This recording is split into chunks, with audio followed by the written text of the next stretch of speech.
राधे राधे। आप सभी का स्वागत है दोस्तों। आज की बहुत ही सुंदर कथा इंद्र जी महाराज की अमृतवाणी में सुने। नाम का आश्रय आपके पास है, इसलिए भैया एक नाम आश्रय हो जाओ, नाम का त्याग मत करो।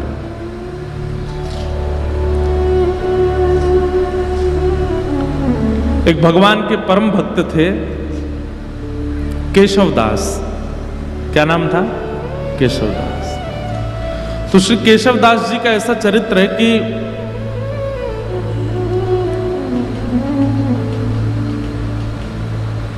एक बार कहीं कथा में बैठे थे। वो कथा में वक्ता ने ऐसी बात कही कि जीवन में कमाई कहां लगाई जाए तो सार्थक मानी जाती है। आपने जो भी कमाया, अगर परिवार में लगाया, घर में लगाया, पत्नी बच्चे परिवार सब में, देखो थोड़ा थोड़ा तो सब जगह लगाना ही पड़ता है, लेकिन फिर भी उसकी सार्थकता कब है? हमारे द्वारा कमाया गया धन वो ऐसी कौन सी जगह लगाया जाए कि उससे सार्थक माना जाए, ठाकुर जी प्रसन्नता मानी जाए? वक्ता बोले कि अगर वो संतों की सेवा में लगा दिया जाए तो जितना अंश संत सेवा में लगता है उससे ठाकुर जी बड़े प्रसन्न होते हैं, वो सार्थक माना जाता है, वो पुण्य माना जाता है। आपकी कमाई करना भी सार्थक हो जाता है अगर संत सेवा बन रही है तो। बहुत ध्यान से सुनना। तो केशवदास जी ने ये बात सुनी कि भैया संत सेवा करनी चाहिए, उसमें जो धन लगता है वही सार्थक माना जाता है। अपनी पत्नी से कह दिया, देवी देखो हम जो भी कमाते हैं ना, उसका जो भी अंश ठाकुर जी कृपा करेंगे हम संत सेवा में उसको प्रस्तुत करेंगे। तुम राजी हो? पत्नी बोली हाँ हम राजी हैं। बंधुओं, भगवान की बहुत बड़ी कृपा मानिएगा कि आपका कोई संबंधी, कोई सगा ऐसा है जो भगवत सेवा करने में आपकी सहायता करता है। उस मित्र को कभी मत छोड़िएगा जो कथा में लेके आता हो।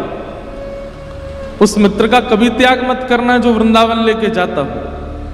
वो बहन सबसे अच्छी है जो ठाकुर जी की सेवा करवाती हो।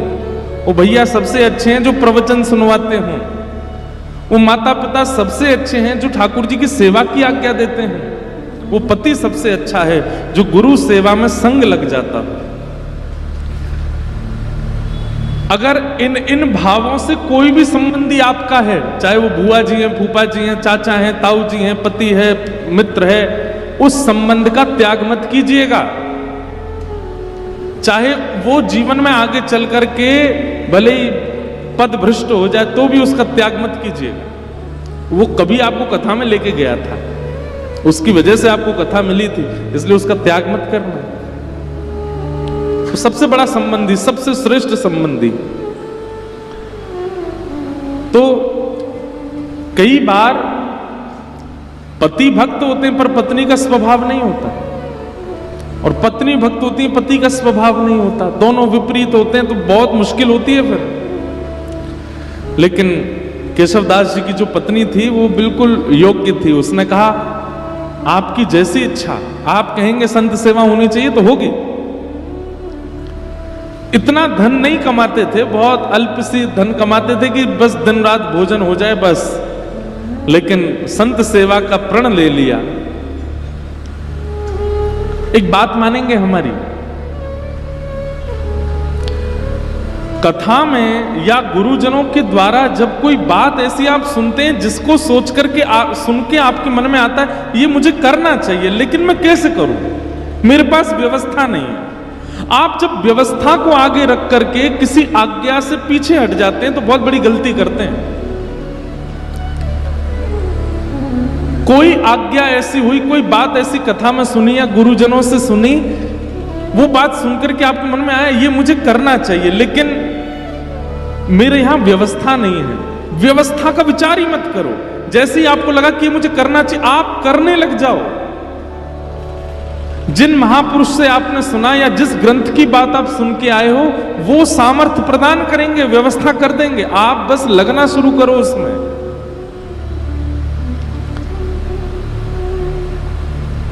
छोटा सा बच्चा स्कूल जाता है और किताब के अक्षरों को देख करके रोने लग गया।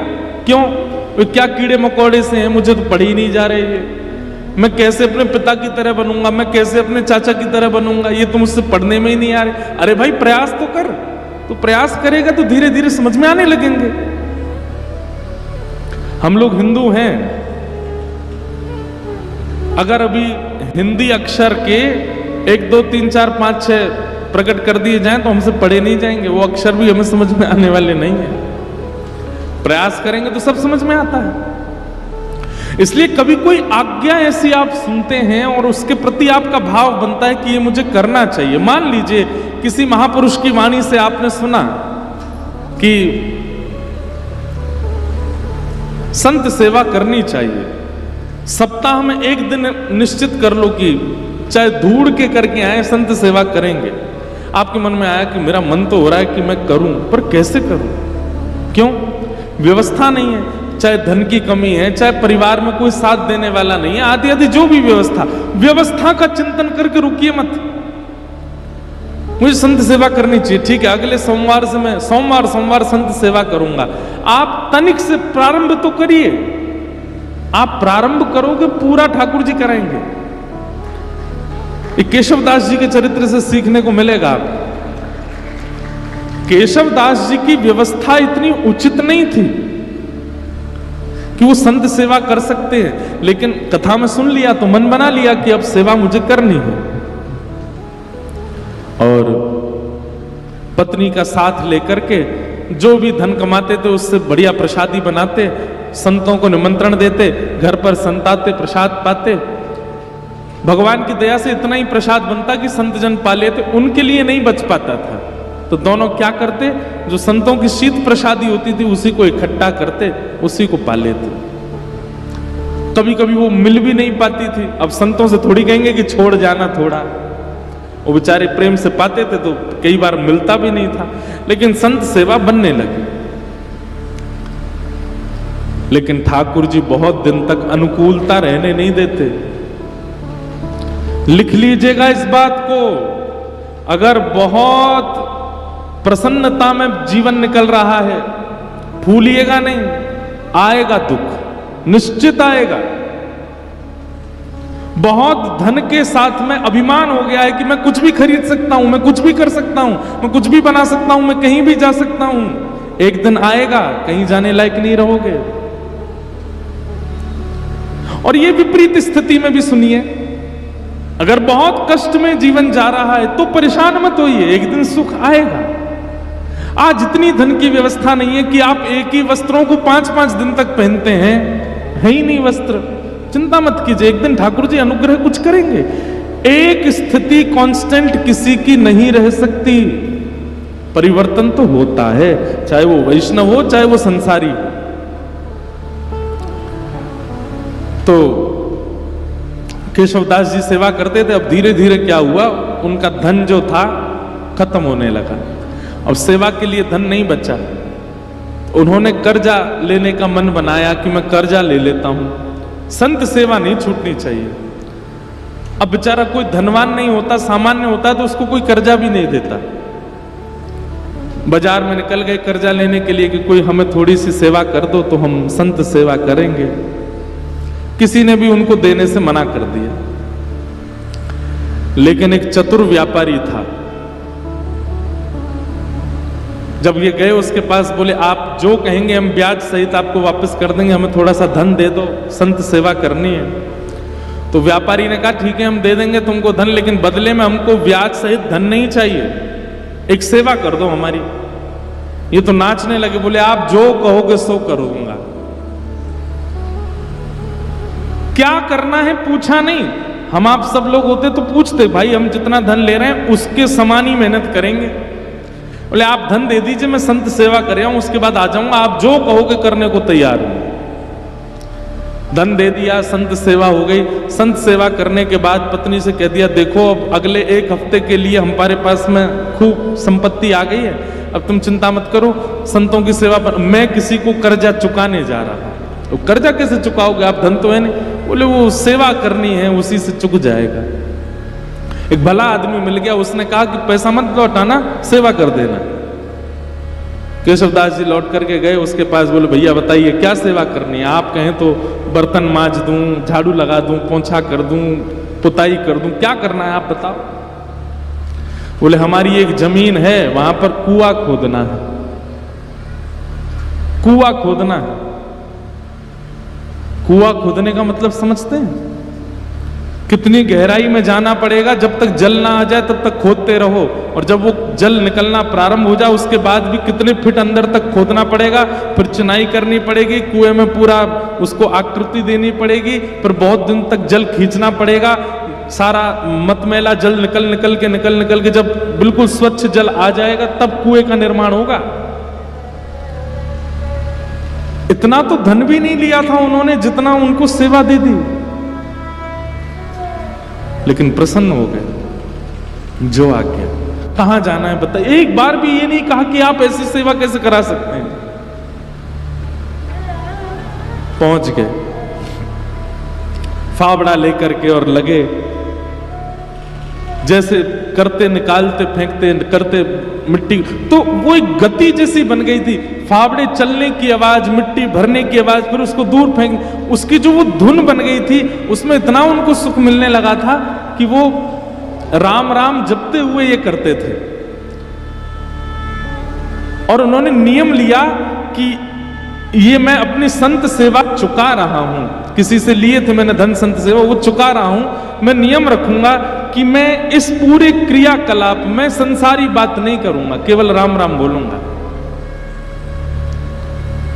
कुआं खोदते जा रहे हैं। 2-3 दिन बाद पत्नी को लगा ये कहां जाते हैं, सुबह के जाते हैं, रात तक आते हैं। पत्नी भी आ गई, संत सेवा करके आती थी, उसको कहते थे कि अब गहरा हो गया है, तुम मिट्टी में भर के दिया करूंगा, तुम फेंक दिया करना, और सुनो कोई संसारी अपवाद विवाद नहीं, केवल राम नाम बोलना। उनका तो अच्छा भजन हो गया। बोले कि इतने प्रसन्न रहने लगे केशवदास जी, बोले भजन भी हो रहा है और मेरे पैसे भी चुक रहे हैं। वो व्यापारी बड़ा खुश कि हमारा तो इतना पैसा भी नहीं लगा जितना बड़ा काम हो रहा है।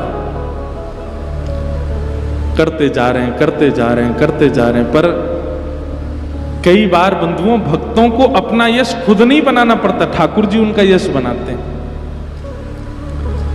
और कई बार यश दिलाने से पहले ठाकुर जी बहुत तगड़ी ठोकर देते हैं। कुएं में पानी का स्रोत आने लगा था, पानी नीचे से आने लगा था।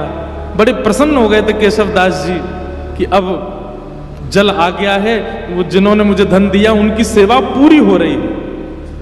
लेकिन तभी जोर की हवा चली और बगल के मिट्टी जो गहराई में चले गए थे, तो वो मिट्टी थोड़ी सी ढीली हो गई और वो पूरी नीचे आ गई, और जितना कुआं भरा था सब दोबारा भर गया और केशवदास जी अंदर ही दब गए उसमें। पत्नी दौड़ी दौड़ी इधर उधर भागी, अरे कोई बचाओ, मेरे पतिदेव अंदर गिर गए हैं, कोई बचा के लाओ। कोई धनवान मानी व्यक्ति होता तो लोग प्रयास भी करते, अब केशवदास जी बेचारे सामान्य व्यक्ति, किसी ने मदद नहीं की। सब सोचने लगे कितना गहरा, तुम्हारे पति को 1 महीना लगा इतना अंदर जाने में, हम इतने भीतर तक मिट्टी कैसे निकालेंगे बाहर। कुछ लोगों ने सोचा, बोले भाई अकेला निर्माण कैसे करेंगे, कुछ पैसा वैसा देके इनको शांत कर दो, और कुछ धन धान्य दे करके उनको, बेचारी वो भी कहां तक किसके पास जाती। लेकिन रोज ठाकुर जी से प्रार्थना करती, मेरे पति ने कभी कोई गलत क्रिया नहीं की, आपके नाम का आश्रय लिया, संत सेवा की, नाथ आप ऐसा अनहित नहीं कर सकते उनके साथ। 1 महीना व्यतीत हो गया, मृतक घोषित हो गए केशवदास जी। 1 महीना बाद जहां वो कुआं खोदा जा रहा था, अब तो वहां पे कुआं खोदने का कोई प्रश्न नहीं उठता था। लोगों ने कहा कि इसमें तो आदमी मर गया, भीतर अब कुआं मत खोदना यहां पे। लेकिन लोग बाग जब वहां से निकलते थे तो वो एक मिट्टी का टीला बन गया था, और जब वहां से निकलते तो राम नाम धुनी सुनाई देती। और राम नाम धुनी केवल राम राम करती हुई सुनाई नहीं देती, साथ में झांझ, मंजीरा, करताल, सारंगी आदि आदि वाद्य भी सुनाई देते, जैसे मानो कोई उत्सव महोत्सव चल रहा। आते जाते लोगों को लगता शायद पास के गांव में कीर्तन चल रहा होगा, लेकिन जब 10-15 दिन तक अखंड नाम धुनी सुनाई देने लगी, पास के गांव में जाकर के देखा कोई उत्सव नहीं है, तब बोले शायद यही कुछ है। तभी एक राजा को ये बात पता चली। उस राजा ने अपने सैनिकों को लगवा करके पूरी मिट्टी निकलवाई वहां से, और भीतर जाकर के जब देखा तो एक मट्टी का एक मानो जैसे कुंज जैसी बन गई थी, और उस कुंज के भीतर सुंदर पात्र में सुंदर प्रसादी रखी थी, और प्रसादी के साथ ही भीतर एक दिया जल रहा था, और वहां पर श्री केशवदास जी बैठ करके कीर्तन कर रहे थे, और उनके कीर्तन के साथ में वहीं के जितने जीवाणु आदि थे वे सभी मानो जैसे करताल मजीरा आदि ढोल बजा करके उनके कीर्तन को सार्थक कर रहे थे। ये देख करके सब हैरान रह गए। नाम का बल ये सामान्य बात नहीं है। नाम का आश्रय लेने वाला व्यक्ति कैसी भी परिस्थिति में हो, नाम सब सुलभ कराने की सामर्थ्य रखता है। ठाकुर जी के नाम में इतना बल है। हमारे गोवर्धन में एक बाबा गए, गुरु दीक्षा लेने के बाद अपने गुरु जी से कहा, आप जो आज्ञा देंगे मैं उसको पूरी करूंगा, आप बस आज्ञा दीजिए। गुरु जी ने भी ऐसी आज्ञा दी जो बाबा कर ही नहीं सकते थे। क्या? कि जितने भी संस्कृत साहित्य ग्रंथ हैं हमारे संप्रदाय के, सबका अध्ययन करके सबको कंठस्थ करो। बाबा बोले मैं तो अंगूठा टेक, मुझ पर संस्कृत कहां आती है। गुरु जी बोले हम एक ही बार आज्ञा देते हैं, हमने जो आज्ञा देनी थी वो दे दी।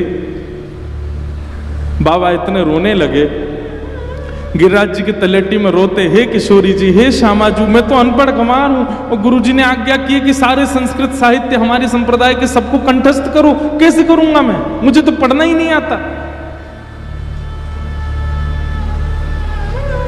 मुझे तो केवल आपका नाम आता है, मैं तो केवल राधा राधा करना जानता हूं और कुछ नहीं आता मुझसे। इसी चिंता में रोने लगे, राधा राधा पुकारते पुकारते रोते थे कि मुझ पर तो कुछ भी नहीं आता, मैं अपनी गुरु इच्छा गुरु आज्ञा को कैसे पूरी करूं। 4-5 दिन तक तो रुदन किया, 5वें दिन मानसी गंगा में डूब करके प्राण त्यागने को तैयार हो गए। बोले अब मैं प्राण त्याग दूं, अब जीवित रहने का मेरा कोई, मैं गुरु इच्छा पूरी नहीं कर पा रहा, गुरु आज्ञा पूरी नहीं कर पा रहा, और मेरी उम्र 50 की हो चुकी है, अब मैं कहां से पढ़ना सीखूं, कैसे याद करूं। मानसी गंगा में जैसे ही अपने प्राण त्यागने के लिए कूद ही रहे थे, तभी किशोरी जी प्रकट हो गई, और किशोरी जी प्रकट होकर के बोली, क्यों अपने प्राण त्याग रहे हो? बोले कि हे स्वामिनी जी, मेरे गुरु ने आज्ञा की, मेरा सौभाग्य कि आपके मुझे दर्शन हो गए, पर मेरे गुरु ने मुझे आज्ञा की कि सारे संस्कृत साहित्य याद करो, कैसे करूं, मैंने तो पढ़ा लिखा ही नहीं हूं। किशोरी जी ने कहा अपनी जीभ बाहर निकालो, और बाबा ने अपनी जीभ बाहर निकाली। श्यामा जी ने वो जीभ पकड़ करके और एक सीख से उस पर कृष्ण लिख दिया, और कृष्ण लिख करके कहा अब जाओ, तुमने जीवन भर नाम गाया है मेरा, और उससे श्री कृष्ण प्रसन्न हुए हैं। श्री किशोरी जी का नाम गाने से किशोरी जी प्रसन्न नहीं होती हैं, ठाकुर जी प्रसन्न होते हैं, और ठाकुर जी का नाम गाने से किशोरी जी प्रसन्न होती हैं। बोले आपने जीवन भर मेरा नाम गाया और कुछ आपको नहीं आता है, इसलिए ठाकुर जी बड़े प्रसन्न है, और उन्होंने प्रसन्न होकर के कहा है कि मेरी जितनी सिद्धियां उनमें एक विद्या सिद्धि है, वो विद्या सिद्धि आप इसको दे आओ श्री जी, अब जाओ, अब तुम्हें पढ़ने की भी आवश्यकता नहीं है, तुम बस गुरु जी जो प्रश्न करें सबका उत्तर देते जाना, सारा साहित्य तुम्हारी जिह्वा पर विराजमान हो गया। जैसे ही गए, गुरु जी ने कहा कि पढ़ाए? बोले हाँ, 5 दिन पहले तो हमने आज्ञा दी, बड़ी जल्दी पढ़ाए। बोले गुरु जी आप आज्ञा करें, कौन सा साहित्य, कौन सा ग्रंथ सुनाऊं? गुरु जी ने ग्रंथ का नाम बोला तो बैठ करके पूरा ग्रंथ सुना दिया। बोले कैसे प्रकट हुआ? बोले केवल नाम का आश्रय, श्री जी के नाम की कृपा हुई है, मैं पढ़ा लिखा नहीं हूं, श्री जी ने कृपा करके अपने नाम की कृपा से मुझे इसे प्रदान कर दिया। इसका मतलब ये नहीं है किसी के पेपर हो तो रात भर राधे राधे बोलता रहे, हे किशोरी जी कल मेरा एग्जाम अच्छा हो जाए। लंबे समय तक नाम का आश्रय लीजिए, और उस नाम का आश्रय किसी कार्य की सिद्धि के भाव से मत लीजिए, बस नाम का आश्रय लीजिए, कार्य सब अपने आप ठीक हो जाएंगे। सत्यम परम धीमहि, परम सत्य भगवान का नाम है, उसे हम बारंबार प्रणाम करते हैं। धर्म प्रोजित कई तमुत्र परमो निर्मत्सराणां सतां, वैद्यं वास्तवमत्र वस्तु शिवदं तापत्रयोन्मूलनम्। श्रीमद्भागवते महामुनिकृते किं वा परैरीश्वर, सद्यो हृद्यवरुध्यते त्रिकृतिभिः शुष्कोषुभिस्तत्क्षणात्। धर्म प्रोजित कई तवोत्र परमो, परम धर्म की इच्छा चित्त में प्रकट होना, ये विषय है भागवत जी का। परम धर्म का मतलब क्या होता है?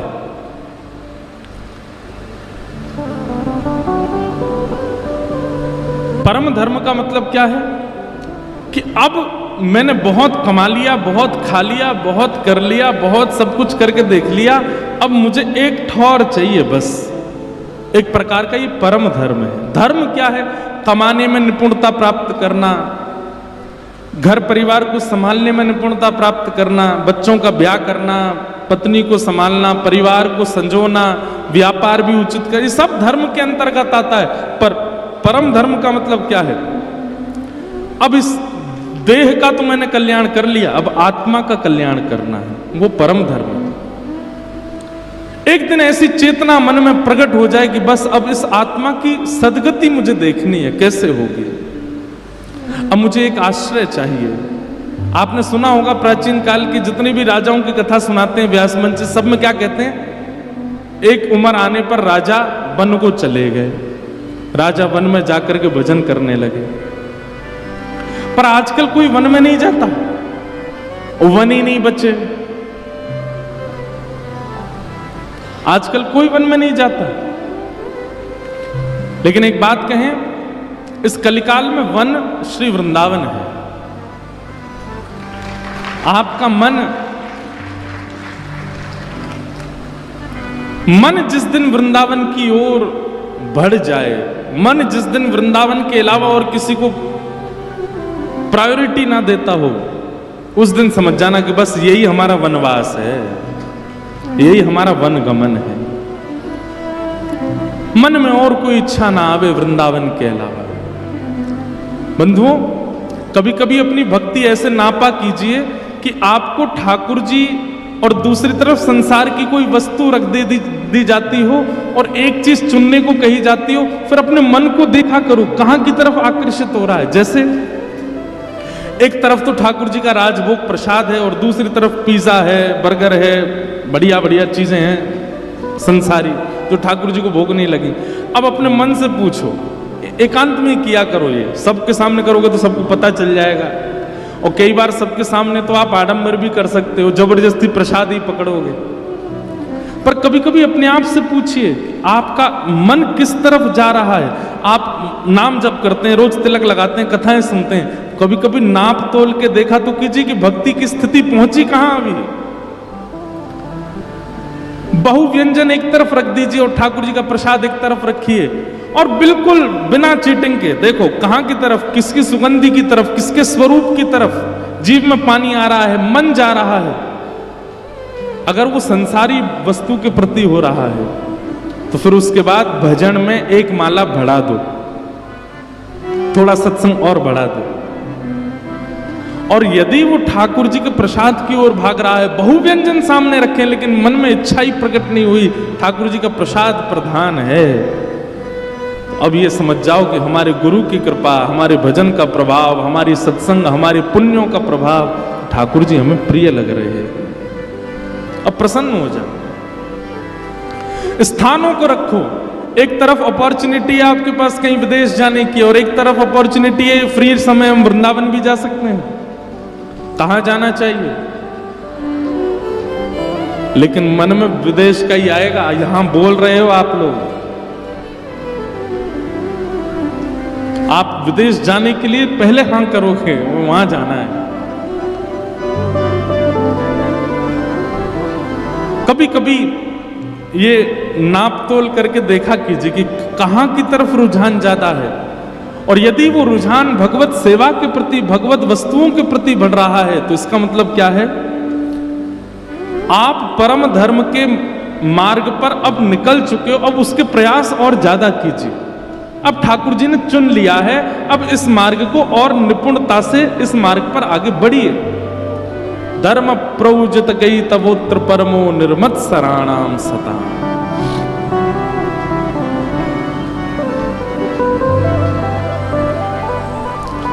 निर्मत सराणाम सता, मात्सर्य दोष खत्म हो जाए चित्त से। किसी के प्रति ईर्ष्या, किसी के रूप, स्वरूप, वैभव, संपत्ति और उसकी श्रेष्ठताओं को देखकर के आपके चित्त में ज्वलनशीलता ना होती हो, प्रसन्नता होती हो,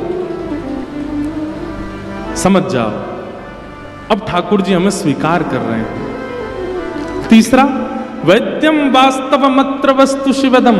अभी नासिक में कथा थी तो एक बालक मुझे कोई बोला कि मैं ठाकुर जी के किसी भी मंदिर में जाऊं, ऐसा जरूरी नहीं एक ही मंदिर में, कहीं भी किसी भी मंदिर में जाऊं मुझे सब भगवान दिखते हैं, लेकिन एकमात्र ठाकुर जी को देख के भगवान वाली फीलिंग नहीं आती, ऐसा लगता है ये मेरे कोई हैं। इसका क्या मतलब है? मैंने कहा ये मतलब है ठाकुर जी आपको कुछ मानते हैं। बोले मैं पंडरीनाथ जी को देखता हूं, बोले रुक्मणी मैया को देखता हूं तो मुझे लगता है ये भगवान है। मैंने कहा भाई ऐसा मत करे, उनको भी कुछ मान ले अपना। बोले नहीं महाराज जी, हनुमान जी को देखूं, गरुण जी को देखूं, गणेश जी को देखूं, मंदिर में जिनको भी देखता हूं सबके प्रति भगवान की भावना आती, पर मुख्य ठाकुर जी, वंशी वाले हों या लड्डू गोपाल हों, ये कहीं भी दिख जाते हैं दुनिया में तो ये लगता है ये मेरे हैं, ये मेरे अपने। मैंने कहा भाई देख, प्रियतमा होती है ना पत्नी, भले उसका पति बहुत बड़ा कलेक्टर बन जाए, बाकी सब लोग तो उसके सामने सल्यूट करेंगे, पर पत्नी को वो अपनी किसी भी स्थिति में चला जाए, कितना भी श्रेष्ठ बन जाए, कितना भी उचित बन जाए, वो उसको हर स्टेज पर, हर परिस्थिति में, हर स्थिति में अपना ही लगता है। संबंध है तभी तो अपना लगता है। मां को अपना बेटा कोई श्रेष्ठ व्यक्ति नहीं दिखता है, बेटा बेटा ही दिखता है। ऐसे अगर ठाकुर जी के प्रति भगवत भावना आकर के कोई अपनत्व की भावना आती है, उसका मतलब है ठाकुर जी भी संबंध मान चुके हैं। अब बस ढूंढो कि वो संबंध है कौन सा। हम तो ये कहते हैं भैया भारत में जितने ठाकुर जी के मंदिर हैं ना, इन सबको अपना परिवार ही बना लो। जैसे श्री पंडरीनाथ भगवान हैं, ये कौन है? बोले ये हमारे फूफा जी हैं। वहां की रुक्मणी मैया बुआ जी हैं। कोई पूछे कहाँ जा रहे हो? फूफा जी के घर जा रहे हैं। पंढरपुर जा रहे हैं नहीं बोलो, कहाँ जा रहे हो? बुआ जी के यहाँ जा रहे हैं अपने। एक दो बार तो आदमी यही सोचेगा, और इतनी निपुणता से बोलो कि सामने वाले को यही लगे कि बुआ जी के यहाँ ही जा रहे हो।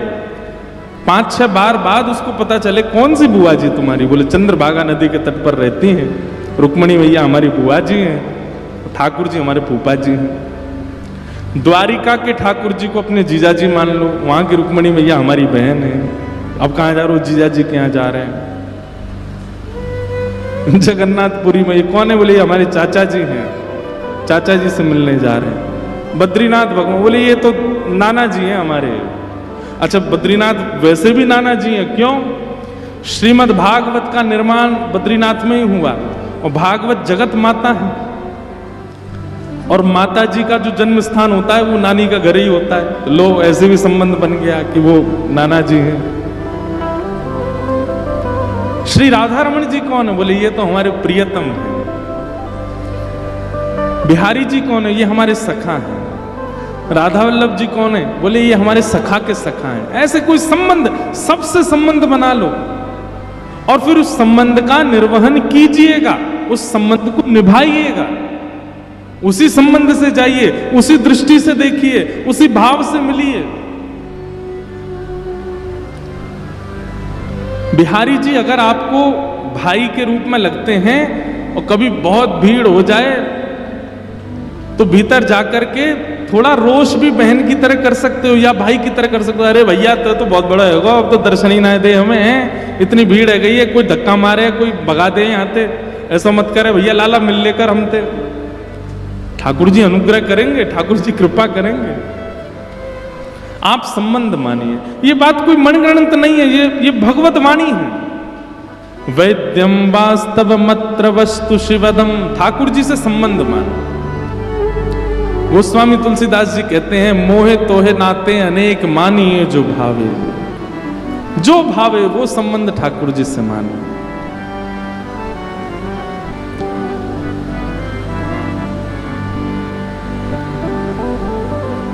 हो श्याम प्यारे से जिसका संबंध है, श्याम प्यारे से जिसका संबंध है, श्याम प्यारे से जिसका संबंध है, श्याम प्यारे से जिसका संबंध है, उसको हर घड़ी आनंद ही आनंद है, उसको हर घड़ी आनंद ही आनंद है, उसको हर घड़ी आनंद ही आनंद है, उसको हर घड़ी आनंद ही आनंद है। राधा वल्लभ से जिसका संबंध है, राधा वल्लभ से जिसका संबंध है, गिरधर प्यारे से जिसका संबंध है, गिरधर प्यारे से जिसका संबंध है, उसको हर घड़ी आनंद ही आनंद है, उसको हर घड़ी आनंद ही आनंद है, उसको हर घड़ी आनंद ही आनंद है, उसको हर घड़ी आनंद ही आनंद है। वे झूठी ममता से करके किनारा, झूठी ममता से करके किनारा, झूठी ममता से करके किनारा, झूठी ममता से करके किनारा, बोल के सच्चे प्रभु का सहारा, लेके सच्चे प्रभु का सहारा, लेके सच्चे प्रभु का सहारा, लेके सच्चे प्रभु का सहारा, और जो उसी की रजा में रजामंद है, जो उसी की रजा में रजामंद है, जो उसी की रजा में रजामंद है, जो उसी की रजा में रजामंद है, उसको हर घड़ी आनंद ही आनंद है, उसको हर घड़ी आनंद ही आनंद है, उसको हर घड़ी आनंद ही आनंद है, उसको हर घड़ी आनंद ही आनंद है। ओ राधा वल्लभ से जिसका संबंध है, राधा वल्लभ से जिसका संबंध है, ओ प्यारे गिरधर से जिसका संबंध है, ओ प्यारे गिरधर से जिसका संबंध है, ओ उसको हर घड़ी आनंद ही आनंद है, उसको हर घड़ी आनंद ही आनंद है, उसको हर घड़ी आनंद ही आनंद है। उसको हर घड़ी आनंद ही श्री राधा रमण लाल की।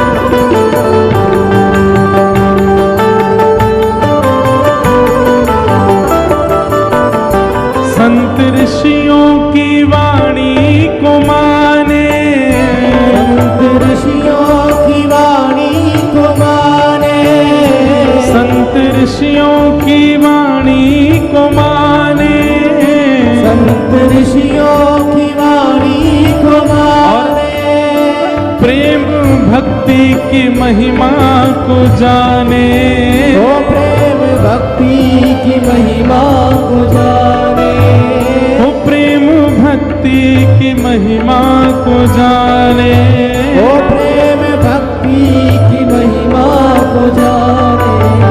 ओ जिस